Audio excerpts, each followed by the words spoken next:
Hello, everyone, and welcome to another episode of the Security Repo podcast. Turtles all the way down is a favorite saying in security, one we've touched on briefly before, and we're touching on it again because it's such an important concept. And today we're going to be looking at trying to solve that pesky bottom turtle. We're looking at the secret zero, and how we can solve authentication and what's wrong with how we're currently doing it. So here with us we have Mattias Gees, who's working at Venify. He's specializing in helping companies with their cloud-native strategy. He is a strong open source enthusiast and contributor to many well-known cloud-native projects. Mattias has been active in the ecosystem, a passionate advocate for DevOps practices. Mattias uses his skills and knowledge to foster better collaboration with development operations teams to successfully lead container-based modern platform engineering initiatives. Mattias, welcome to the show and thank you so much for joining us today. Thank you for having me. Really glad to be here. Yeah, very excited to have you on the program.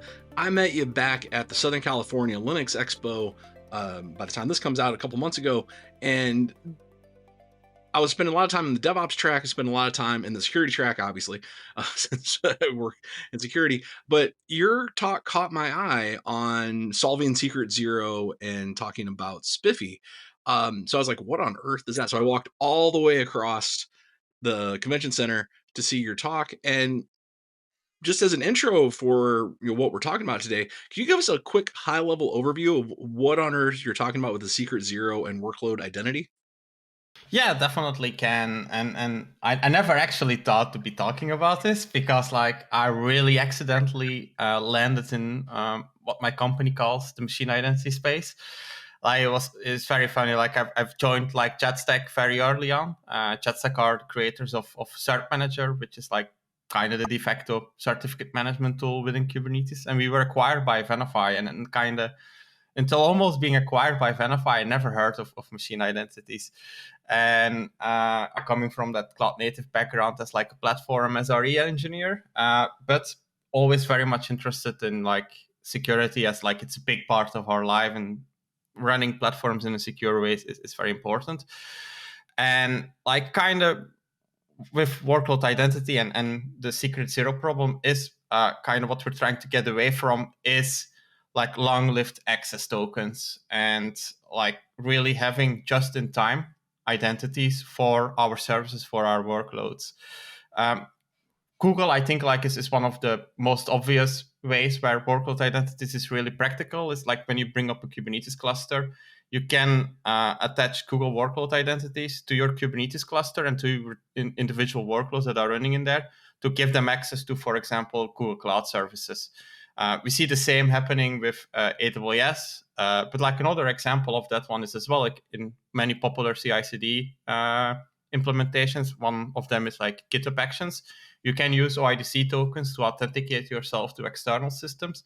And it's really that just-in-time identity. It starts to exist the moment that workload comes up, and it gets destroyed the moment the workloads gets destroyed as well. So you have no long-lived secrets anymore. You have no anything that needs to be provisioned there. It's just there. And that's kind of why we need to solve that bottom turtle or secret zero problem. Is we need to have a way to get those identities to our workloads. And thus we need to solve that initial trust that we need to establish with our workload so that it can then be used for authenticating to other things and to other services, for example. Yeah, I mean, you touched on it there, that the secret zero, but I want to kind of dive a little bit deeper into that. Why is it so hard? Because I guess in some things when we're talking about identity access and authentication, a lot of this kind of seems solved from a technological point of view. Yeah. We have great advancements in this area, but we're so far away from achieving anywhere close to what we could in reality. Why is it so hard? Why is this secret zero so difficult? You really always need to have an initial secret. And let me ask you, for example, let's say, for example, I want to get a secret from HashiCorp Vault and I run on a VM. How do you gain access to that HashiCorp Vault? Mm-hmm. You use a secret. Yeah. So you need to get that secret on your virtual machine kind of thing. And yeah. in that sense, that's, let's say it's an access token kind of thing. That's kind of your secret zero. But in most cases, that access token will be long-lived. It needs to be put there by some external process kind of thing on top of that. And that's where I've been looking to like use certificates as well as JOT tokens to kind of go away from and like really establishing that initial trust to a workload so that it then can be used to authenticate to different services, including like, for example, a HashiCorp Vault.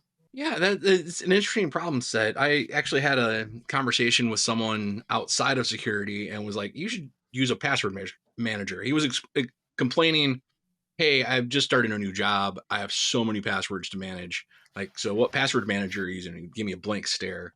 And I explained the concept of LastPass or 1Password or any of those. And he's like, wouldn't that just make me more vulnerable because I have that one secret that unlocks everything else? And I did one of those face palms like, you're writing down your secrets on pieces of paper around your office. You just told me this. Like, somehow that seems less secure than knowing one secure password. Yeah, and especially if it's a well-secure password that's like really long and all of these things. And that's kind of what we see happening now as well. Is like you were talking about having multiple passwords and written down. That's what happens now. Like when you go to a workload, it's not only one system you communicate to. Like with the rise of microservices, like you have like a lot more secrets. You might need to talk to another microservice, for example, where you need to use an API token. You might need to talk to a database where you need to have a username and password. You might need to talk to, for example, a cloud service from one of the cloud providers. That can either be done by its built-in system or it also comes with its own access and refresh tokens. So like you really have that meteoric rise of like a lot of different identities and like because they are kind of identities in how we look at them and they're attached to our workloads. And like we get this rise and it's very hard to manage these things and to audit these things because like they're so spread out and we can mandate as a company to store them in like a HashiCorp Vault or like any of the other secrets management systems. Like there is always easy ways to kind of circumvent them and sneak them in some other way. And it's like really hard to detect that in different ways. And I don't need to tell you guys that because you guys do Yeah. all of the detection. Well, I mean, it's so true what you say because like I often have this argument with people too that want to kind of implement really stringent secrets management, and of course that is by default. Like I mean that's more secure, of course. However, if you don't have the training to make sure everyone's aware on this, then what you'll end up with is secrets.txt on every developer's workstation because it's so difficult to try and communicate with the vault and get their things. Then these secrets end up in plain text sprawled. They're in Slack messages, they're on wikis. Meanwhile, you think they're all in the secrets manager. You think they're in Vault. You think they're in whatever, insert tool name here, and the problem's just kind of less visible. But it is the challenge. It is really the challenge of this, and how sensitive they are, combined with how easily duplicatable secrets can be on machines. Yeah, like when I did talk, for example, at scale about like the advantages of moving to like a workload a full-blown workload identity system is that you move away from those long-lived secrets and that require most of the time manual rotation of them, and like it's quite easy to share them because they're long-lived between different applications. And like for me, one of the eye-opening bits was like a year ago I was like leading a Kubernetes platform team in a global bank, and we were running more than 200 Kubernetes clusters. And I had a really great development team, but we had we were using multiple Active Directory service accounts to connect like different external systems and stuff like that. And developers were doing development on the platform and doing locally and doing testing locally. And then by accident, they check in like an Active Directory service account. luckily I have great people and we had a great culture. Immediately they spoke up that they accidentally committed this, and we immediately started reacting to that by clearing the Git history. But also like we needed to rotate all of the secrets, and we had to do a deploy to like an environment because that secret was being used in some environments. And the impact was, there was no impact from like a breach perspective, but it had like, even because we immediately detected that, like it wasn't a log time environment, but still like it took multiple people a whole afternoon to kind of do all the work and all of the necessary governance bits to be like in a safe way again. And that's what some people forget as well. When you look at secrets, it's not just like a way to authenticate. You need to keep it safe. You need to rotate it. Like there's a lot of governance and security that comes to look at it. Developers need to retrieve them from the secrets manager. So like you need to write code for it. You need to maintain code for that. What if there is a way to have like an identity just in your container that comes up, or on your VM that comes up, or your serverless function that comes up, that you know that is going to be there, and that you then can use to authenticate to different systems? That's like my ideal way of like the future looks like. And we're not there yet, unfortunately, but like I'm hoping technologies like SPIFFE and SPIRE definitely will help solve that and get us there. And I definitely want to dive in deeply on here. That's why we brought you on. But I think there's a common thing that happens in conversation. I think we even slipped into it here a little bit, where we start talking about identity and authentication, and we don't pause to consider like the raw scope of machine identity outpacing human identity. Yeah. Like there's a number you shared, and I think it came from CyberArk research. It was 45-1. Yeah. We're looking at these, and like that was from a couple years ago. When I went and saw the original paper on it, that's got to be more than that now. Yeah, I think it's more like, this is the official number I could find, but it's like unbelievable. And when you look at like the investment that a lot of cybersec teams have done, and like, for example, managing user identities, both internal, external, it's like a lot of effort went into that one. And we have like really great tooling to have a control over that one. But like already it's like machine identities, which entitles device entities like servers and IoT equipment and like physical devices, like, and then encompass also workload identities, trump like user identities with 45-1 easily. And that's only going to keep growing the more microservices we adopt, the more serverless functions we adopt. And like they're also like way less understood. Like a user hopefully lives for at least 100 years, not all of them of course, but like they live a long time.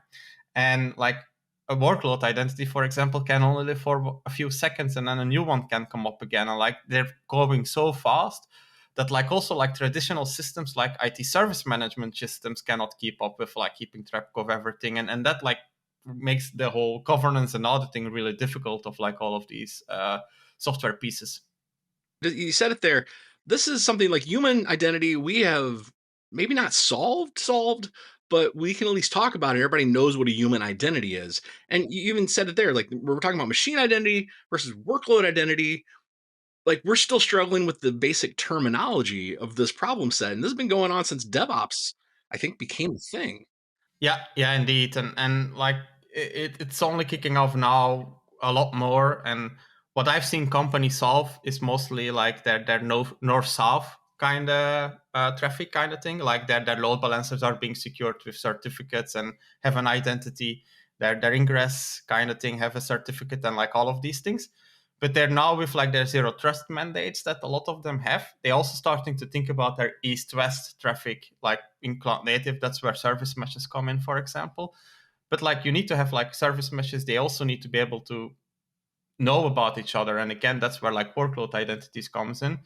And we see this kicking up a higher gear. And what I've seen, for example, is like a lot of adoption of like zero trust and MTLS, but it hasn't always been thought about that like that identity is actually the foundation of that one, and thus workload identity is the foundation of that one.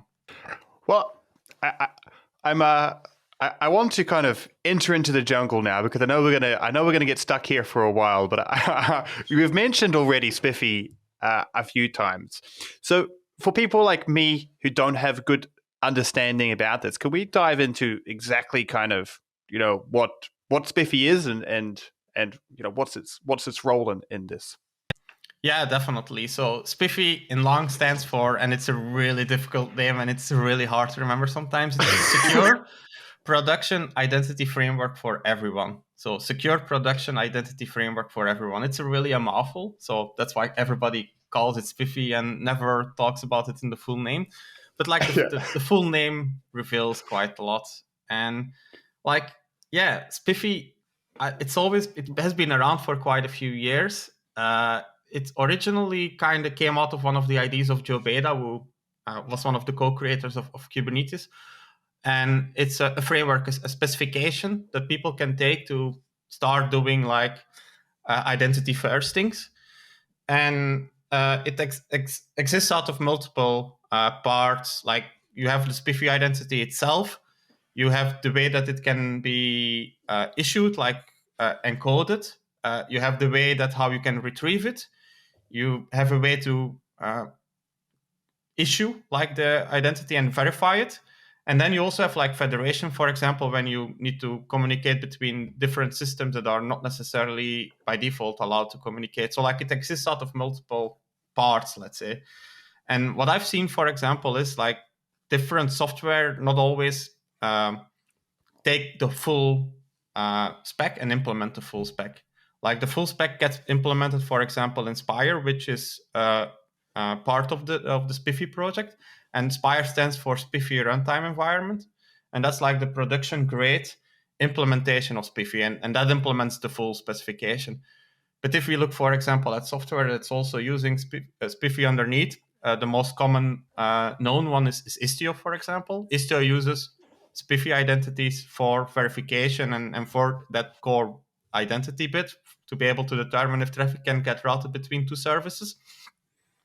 They only implement part of it. They don't do like the whole SPIFFE federation. They don't necessarily go that deep into like attestation and verification as like Spire does, but like it implements a chunk of the spec kind of thing where it's useful for them. You're right, I was. So thanks for that setup on it. It is a funny sounding name when you say it, but it's a very serious problem it's attacking or we're dealing with. Maybe you can walk us through just the fundamentals. I know you gave a whole hour talk on this, and you can go like read the diagrams, but just a quick high level, like what are the parts that make up SPIFFE, and why is this like what makes up this approach? What are the parts? So in short, it's like when we start at the base, every workloads need to get an identity that we can verify. So each workload should be able to retrieve from a specific point, the workload API, either a verifiable document, and the verifiable documents that are supported within SPIFFE are JOT tokens, or the preferred, of course, X509 certificates. X509 certificates are less susceptible for replay attacks, so that's why the preference is there.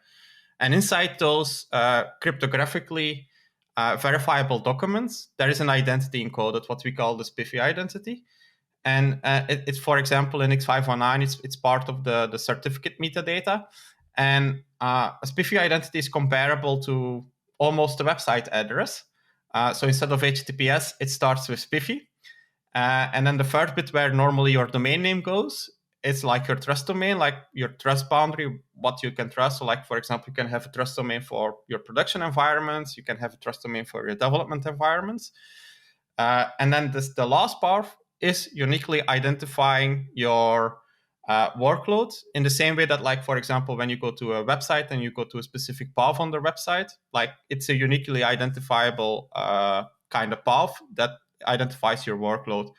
That can be a random UID string that you generate, or that can be something meaningful, like, for example, /datacenter1, /server1, /frontend, /UI, for example, kind of thing, that it identifies the UI in the front end on server 1, on data center 1, for example, like, so that it's something meaningful.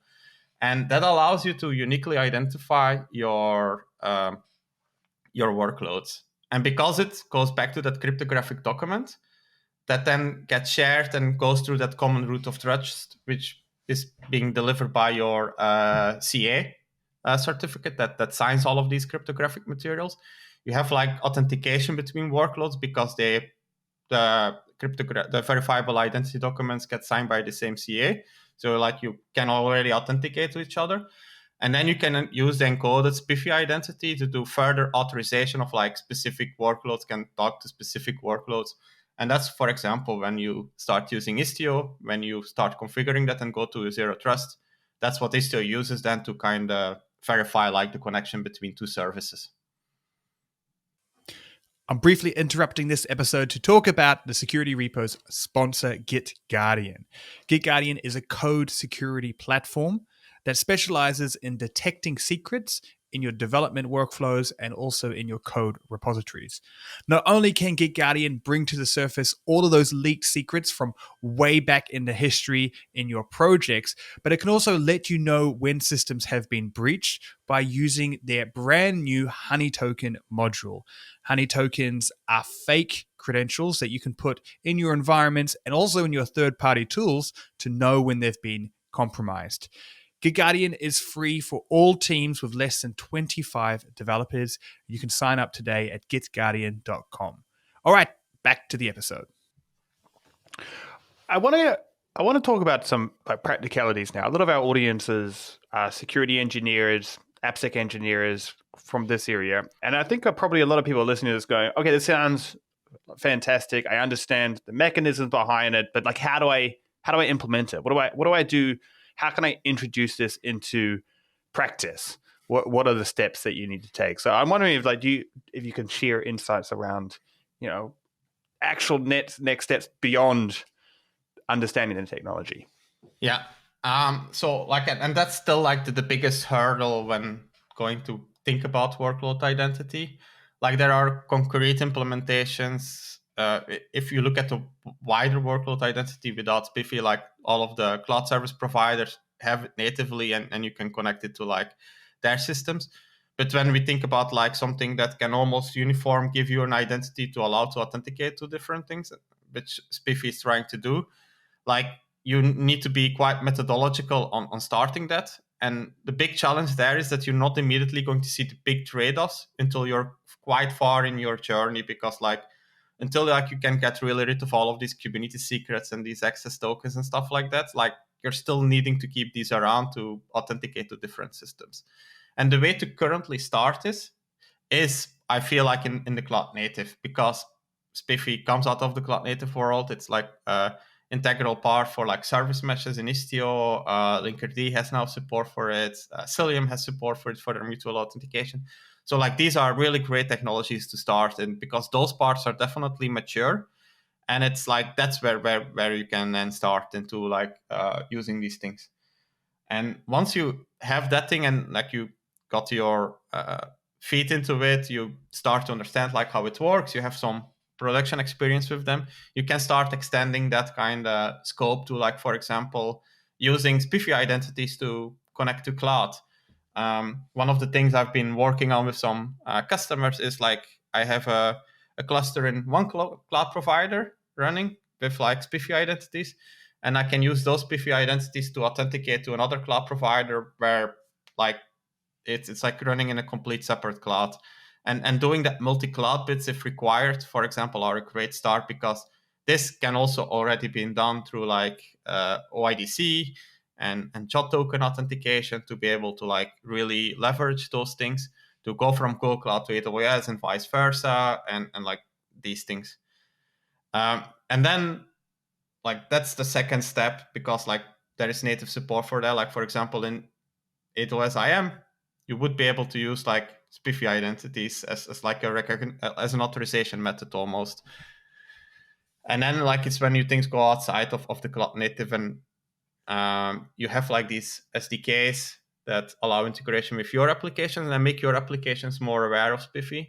And instead of like using like, for example, an Envoy proxy for authorizing, you might make it part for things that of your service itself. And especially for things that are running outside of service meshes, this is quite helpful. It requires some re-architecting and rethinking, but then that's when it becomes work, because like you've gone a certain way already, that it becomes like more plausible. And I think like the biggest hurdle is going to be like the more traditional things where you have no control over. Databases is a great example of that one. MySQL, PostgreSQL, Kafka, RabbitMQ, all of these things, they don't really natively understand SPIFFE identities and SPIFFE. And that's where you then need to go into the more hackish ways, or like put proxies in front of it to be able to translate those SPIFFE identities to kind of something that the traditional technology understands. And that's where it becomes a lot more difficult. And that's the hardest part of it. And the thing is, like, the big investment only starts to pay off when you can get rid of like all of your secrets, and like you don't need to do the rotation. You will see intermediate payoffs, as well as like you will already need to less manage certain secrets and certain access credentials, which will then also like improve your security already. But like the full payoff is only at the end, and that's like the inherent thing of like zero trust strategies, unfortunately, and why I feel like we have seen that zero trust strategies are taking a long time to like get that to a certain stage, because it's like you only see the big payoff at the end. Yeah. And certain technologies really do lend themselves to this, that you can see that it would be able to be, you could implement some areas, and then there's some certain technologies, when you look at it, you go, oh my God, how on earth are we going to do this? So and then in the meantime, you're still managing multiple different methods of authentication and secrets managers and shit, so it is going to be a journey. But and it's kind of important to touch on this, because I think people wonder why, when we have such great technology like this, as an industry, we're not leveraging as well as we can. And I think what you kind of explained is actually part of the reason why. Yeah, and also like it's the level of understanding that's growing lately, and also like just regulation that's there. I've been aware, for example, of SPIFFE of multiple years, and I've always personally found it really great technology. But like, it took quite some time before I grasped like what's actually the benefit of adopting it, and that's why I've been like quite advocating on like the benefits of like that it can provide in these like short-lived identities, no longer need of like long-lived secrets, because I feel like that's where its future lies, and like that people need to be aware of like its advantages. In a weird way, it reminds me of like the mid 2000s, where I lived through that, where we first started seeing serverless pop up and the idea of lambdas, and the first like true microservices emerging in IT conversations. And I remember like the open mockery of, you've taken this monolith that runs great on my on-prem server, and now you want to throw it into 1,000 microservices that I have to maintain across the cloud. That's insanity. I literally remember that conversation at one of the companies I worked at. And it kind of feels the same way. It's like there's this level of complexity that you want to introduce for what's the long-term benefit? And there are people, I think, on our side of the equation saying, yes, we need to be more secure. We have to get away from long-lived credentials. This is a great path. Do you think, I'm not asking you to like make a true prediction, we're not going to hold you to this in 10 years, but is SPIFFE like it? Yeah, we will. We're going to come back in 10 years on the show and bring you back, hold your feet to the fire, and like, why did you lie to us? But do you see this as that same path of like, as it matures, as it gets easier to implement, more and more people like, wait a minute, there is a solid use case for this, and we see the like, we go from, I think we're in still that early adopter, like leading edge folks right now, to that mass adoption in the next 3 to 5 years. I really hope so, and I kind of believe in that one, and I hope to be able to say that in 5 years as well. Like, besides being able to say that I've been one of the early Kubernetes users, to have also been on the forefront of like workload identity and what SPIFFE has been doing. And the reason I'm saying this is indeed with like the regulations that we've seen come out of like the zero trust mandates, and it's like one thing that's going to, I feel like, speed up this kind of investment into products that are going to enable this. And again, where SPIFFE and workload identity is part of. But also like what we've seen now is like we've seen publicly pledging Microsoft, Google, that they are going to release products that are SPIFFE compliant and enabling the SPIFFE usage. And I think that's a great indicator. Like, it's like two major players already like publicly saying like, yeah, we're going to release some products around this, and you will be able to start running these, because that's besides like the startups that are working on this problem as well. Like, it's really going to make it a lot easier to start using these things, and they are going to be able to pave the way forward for easier adoption.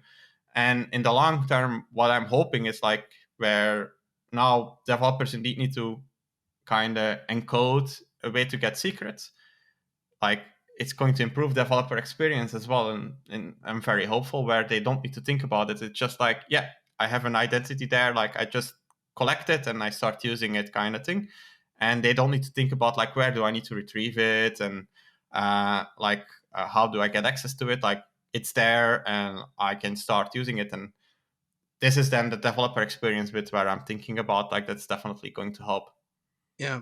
The other encouraging thing, just to follow on with that, with the adoption, and I'm glad to hear Google is going to make some native products for this. But uh, you mentioned it when you gave that talk back in Pasadena. There are some players out there and some open source that are trying to glue this together with things like HashiCorp Vault. You can find actual conversation about this in the CyberArk blog, where they're talking about Kubernetes authentication. And handling that through their Conjure. Uh, so do you see that as a path for the people that have embraced these secret managers? Like, let's slowly swap out for one tech to the other? Yeah, definitely. And also what I see is that for a really long time they going to go together, kind of thing. Like, you're going to be able to use workload identities and SPIFFE to authenticate towards those kind of secrets managers to retrieve then your secrets. And like, that's a really great intermediate step, because it already improves like access to it. And in cloud native environments, we can kind of rely on Kubernetes service accounts for authenticating to those systems. But I feel like outside of those Kubernetes environment, it's still very hard to do that. Like, when I launch a random VM in an on-premise environment, for example, like, I don't have like Kubernetes service accounts, because like, it's not a Kubernetes cluster, and I don't have like that kind of foundational identity there. And that's where, again, like, SPIFFE can help like with an intermediate solution. Well, I want to talk about, as we touched on some different companies embracing this technology, building tools for it. But I want to talk about your company now. So you work at Venify. Is Venify starting to embrace this technology? Like, are you addressing the kind of long-lived credential issues there? And how does that fit into the kind of culture of the company? Yeah, so Venify is definitely known for its certificate lifecycle management, and that's where like a lot of our customers are currently focused on. But what we started doing with Venify is also think more about like the wider ecosystem. We created what we call the machine identity category in Gartner, but around workload identity, we started doing a lot more, and this is thanks through the things that we've done in Cert Manager, for example. Cert Manager, way to get like certificates in Kubernetes clusters. And we started to think like, how can we connect like the traditional PKI world with the cloud native world? And Cert Manager is actually like a really great intermediate solution for that one, as it's like PKI agnostic, so you can connect it with any PKI. And Cert Manager, its initial use cases has always been like ingress gateway kind of thing, but it can quite easily be extended to cover more than just that. And like, we've done a lot of work on integration with Istio, for example. So you can connect Istio with Cert Manager for issuing of the workload identities of each individual pod, for example, and then attach that back to the PKI.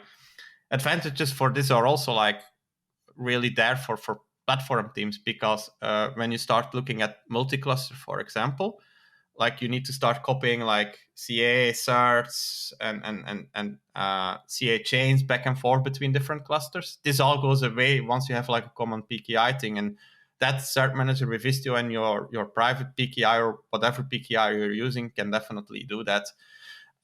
We also, with Cert Manager, have started experimenting with a CSI SPIFFE driver.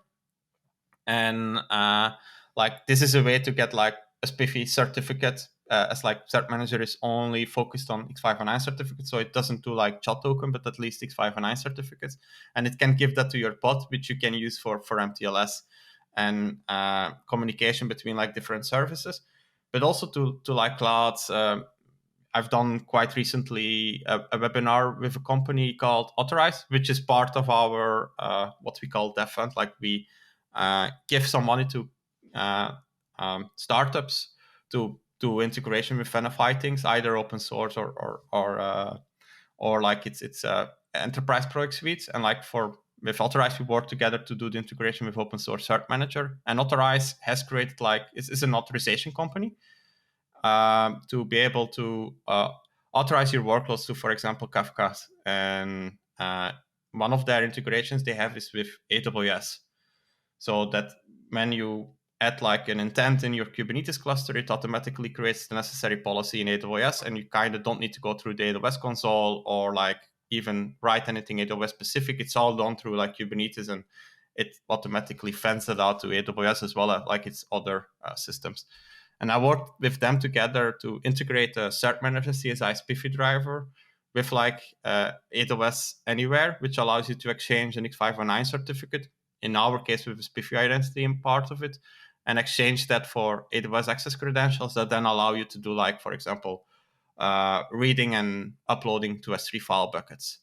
And like these are like the things that we've been dabbling with and experimenting with and working with customers. Besides also like working with like some of the startups that are like currently starting in the SPIFFE world that kind of embrace the full SPIFFE spec, because like Cert Manager CSI SPIFFE driver in the same vein as Istio only does part of like the SPIFFE spec. And that's like where we're working with them together to kind of marry that traditional PKI world with like the newer world of like workload identity and SPIFFE and stuff like that. And currently that's where we've been driving the conversation, as well as make our customers aware of like these problems and educating them, because for them like cloud native is already new, and then introducing like terms like SPIFFE and Spire on top of that is like, yeah, it requires a lot of time to just educate them and make them aware of it. And once they get it, and once they start hearing more about it, they're actually really excited about it, which is really nice and makes having this conversation and these education sessions very rewarding. Well, that's exactly why we wanted to bring you on the show, to further this conversation, to get the news out there that you're not tied to long-lived certificate or long-lived credentials forever. There is a future without them. Yeah. And a shout out to Authorize too, because when Authorize first came out of incognito mode, we had their co-founder and CPO Uri Sarid on the show. So if you're interested, I'll link to that episode down below wherever you're listening in the show notes to check out some of the cool stuff that's happening over at Authorize. But Mattias, it's been an awesome episode filled with lots of information. We've come to the end, though, but we'd like to play a quick game with everyone that comes on the show called Best and Worst. It's where we ask you what is the best security advice that you would give someone, and what's the worst security advice you've ever heard. But we'll start off with the best. So what is the best security advice that you would give to anyone listening out there? It's like use hardware tokens, use hardware keys. I'm married and I'm holding it in my hands, my YubiKey, and I have multiple of them. For high availability reasons, I keep one in an offsite location, and that's how I get into all my accounts. Like it has saved my life so many times. It's just improved security so much, and like get away from like two-factor authentication through SMSs and stuff like that. Use YubiKeys because it makes you less susceptible for man-in-the-middle attacks. So like definitely. Great advice there. We all love hardware keys here. Now, what's the worst advice? Have you ever been given advice, or have you heard someone kind of giving security advice and you thought, what on earth? Or what could be even something that's kind of industry-wide? What's the worst advice? that you've heard? So not the worst, but like the less required advice I've needed. So used to do consulting for a global bank, and we needed to get through all of these different kind of security trainings.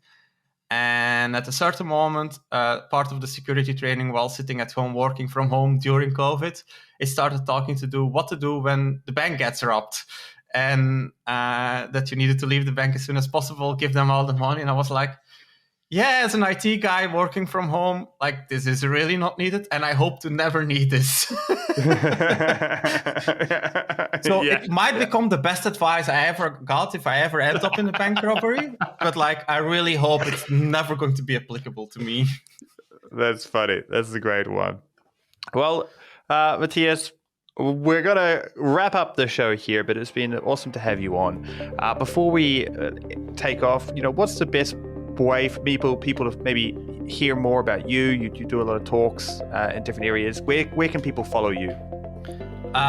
You can find me on LinkedIn. I think that's the one where I'm most active. I used to be a bit more active on Twitter, now called X. I still have an account there. I still post from time to time on there, but definitely more active on LinkedIn nowadays because of that. And then, of course, through like Venify and what we're doing there are great ways to contact us. I'm also like on the Kubernetes Slack, the Cloud Native Slack, as well as the SPIFFEE community Slack, so you can always reach out to me there as well.